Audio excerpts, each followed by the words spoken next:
পারেন নাই, তারা ব্যর্থ হয়েছেন, তাদের ব্যর্থতার দায় স্বীকার করে নিতে হবে। আরেকটি বিষয়, আমাদের আইনশৃঙ্খলা বাহিনী আসলে যেভাবে ভূমিকা রাখার কথা ছিল তারা সেই ভূমিকা রাখতে পারে নাই। আমরা একটু আগে দেখেছি বিশ্ববিদ্যালয় এলাকায় 144 ধারা জারি করা হয়েছে, পাশাপাশি হচ্ছে সেনাবাহিনী মোতায়েন করা হয়েছে। আমি প্রশাসনকে প্রশ্ন রাখতে চাই যে গতকালকে রাত্রে থেকে নিয়ে পর্যন্ত আমাদের ভাই বোনেরা আক্রান্ত হয়েছে, কেন আপনারা সঠিক সময় ব্যবস্থা নিতে পারেন নাই? যদি নিতে পারতেন তাইলে হাজারখানেক যে আমাদের ছোটো ভাইরা আহত হয়েছে সেই ঘটনা আমাদেরকে দেখতে হতো না। একটু আগে খবর পেয়েছি যে চট্টগ্রাম মেডিকেল কলেজে রোগীদেরকে ধারণ ক্ষমতা উপচে পড়েছে, আসলে জায়গা দেওয়া যাচ্ছে না। চট্টগ্রামের অন্যান্য বেসরকারি মেডিকেলে তাদেরকে নিতে হচ্ছে। তো এই ঘটনার দায় প্রশাসনকে নিতে হবে। এবং সর্বোপরি আমি মনে হয় আসলে এই ঘটনার পরে বাংলাদেশে যে আসলে একটা সরকার আদৌ বিলং করে সেটা আমার কাছে মনে হচ্ছে না।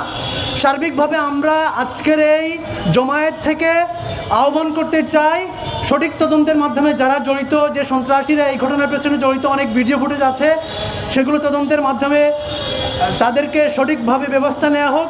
পাশাপাশি হচ্ছে যারা বা যে ঘটনা উস্কে দিয়েছে কিংবা এই পর্যায়ে নিয়ে গেছে সঠিক তদন্তের মাধ্যমে তাদের বিরুদ্ধে ব্যবস্থা নেওয়া হোক।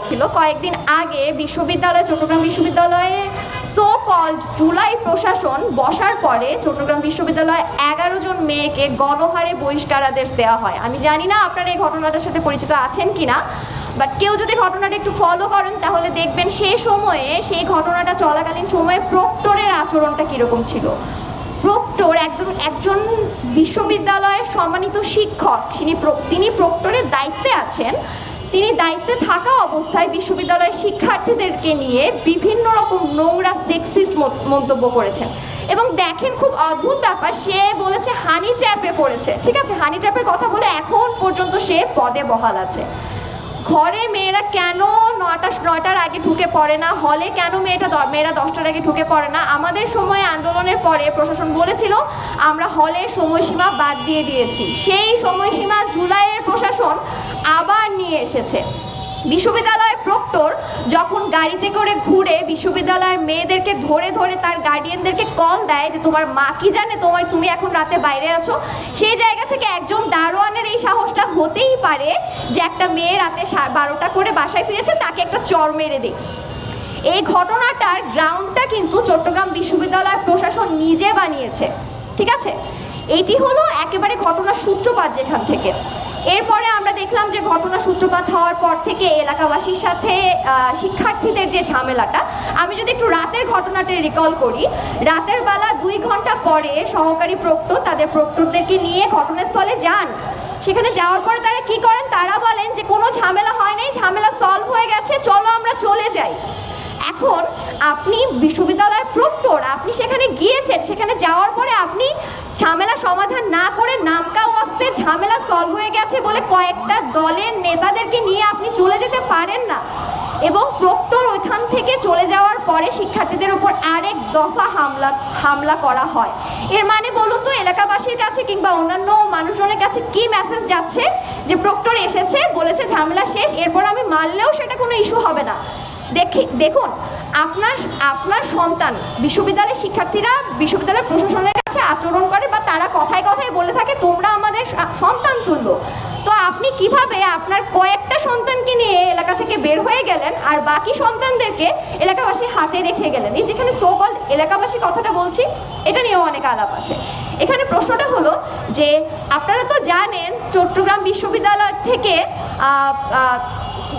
বিশ্ববিদ্যালয়ের সাথে বর্তমানে যে উপদেষ্টারা আছেন, ডক্টর ইউনূসের কথাই আমি বলি না কেন, ডক্টর ইউনূস যে নোবেল প্রাইজ পেয়েছেন তার ঠিক কোন শাখা থেকে তিনি নোবেল প্রাইজ পেয়েছেন এর থেকে লজ্জার কোথাও নাই। আমি আমার ছোট ভাই বোনরা যারা আছে তাদেরকে তাদের বাবা মারা কিসের ভরসা বিশ্ববিদ্যালয়ে পাঠিয়েছে? প্রক্টরদের ভরসা, বিশ্ববিদ্যালয় প্রশাসনের ভরসা। সেই প্রশাসন যদি নিজেদেরকে সেভ করতে না পারে তাহলে সেই প্রশাসন কিসের প্রশাসন? জুলাইয়ের প্রশাসন বলে যাদেরকে বসানো হয়েছে, আমরা তো বিশ্ববিদ্যালয়ে রাজনীতি করেছি, সেই 15 বছর ধরে ছাত্রলীগের যেই অত্যাচার নির্যাতন সেসবের বিরুদ্ধে তো আমরা সবসময় সরব ছিলাম। আপনারা যদি একটু ঘেটে দেখেন আপনারা সব জায়গায় এই পরিচিত কয়েকটা মুখ দেখতে পাবেন। কিন্তু কথাটা হচ্ছে যে তাহলে সেই সময় আমাদের মাইদুল স্যারের সাথে যেই আচরণ করেছিল বিশ্ববিদ্যালয়ের প্রশাসন, মাইদুল স্যারকে নিয়ে আমরা যখন আন্দোলন করতে গিয়েছি তখন তো আমি এই জুলাইয়ের প্রশাসনের কোনো লোকজনকে দেখি নাই যারা এখন খুব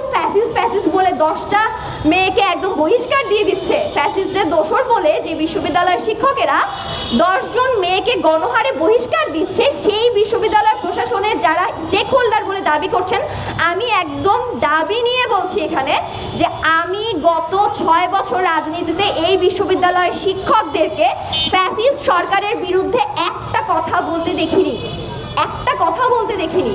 সো এখানে আলাপটা হচ্ছে, এখানে আমরা যতই বলি না কেন, যাই কথা বলি না কেন, এখানে আমি বিশ্ববিদ্যালয়ের সাবেক শিক্ষার্থী হিসেবে পুরো দায়টা দিতে চাই বিশ্ববিদ্যালয়ের প্রশাসনকে। বিশ্ববিদ্যালয় প্রশাসন পরিস্থিতি নিয়ন্ত্রণে আনতে পারে নাই, নাকি এটা তাদের চাকসুর আগে অস্ত্র নিয়ে রিলেটেড কোনো খেলা, সেটাও আমাদেরকে বুঝতে হবে। আমি সুষ্ঠু বিচার চাইছি না, সুষ্ঠু বিচার চাবো না, কারণ কার কাছে যাব? আবারও সেই একই প্রশ্ন আসছে, ঠিক তাই না? 1 বছর আগেও এই প্রশ্নটা করছিলাম যে কার কাছে যাব, এখনও বলছি কার কাছে যাব।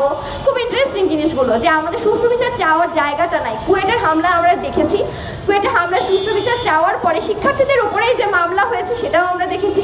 এখানে আমাদের অনেকের অনেক কথা আসছে, অনেকে বলছে যে বিশ্ববিদ্যালয় উস্কানি দিয়ে যারা নিয়ে এসেছে, যা এসেছে তা এসেছে।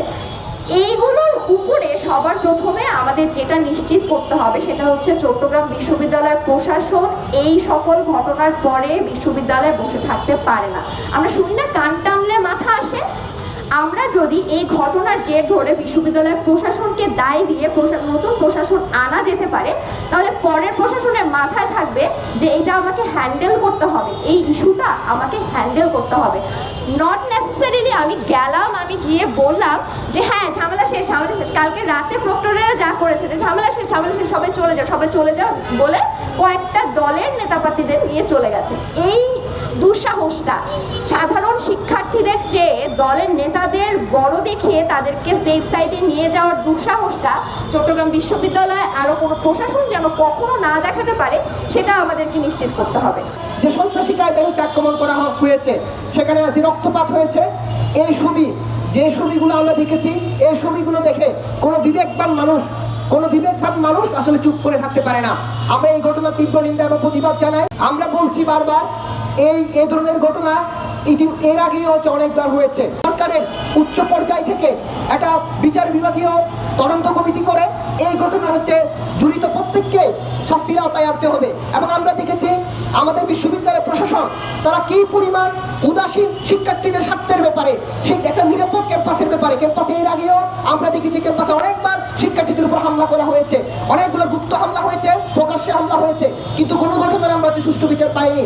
এবং চট্টগ্রাম বিশ্ববিদ্যালয়ের অনেক নারী শিক্ষার্থী সহ অনেকজনকে বহিষ্কার করা হয়েছে অন্যায়ভাবে। এই ঘটনারও আমরা এখন সুষ্ঠু বিচার পাইনি। একের পর এক ঘটনা ঘটে চলছে, কিন্তু চট্টগ্রাম বিশ্ববিদ্যালয় মনে হয় আমাদের এই দেশ থেকে বিচ্ছিন্ন কোনো একটা অঞ্চল,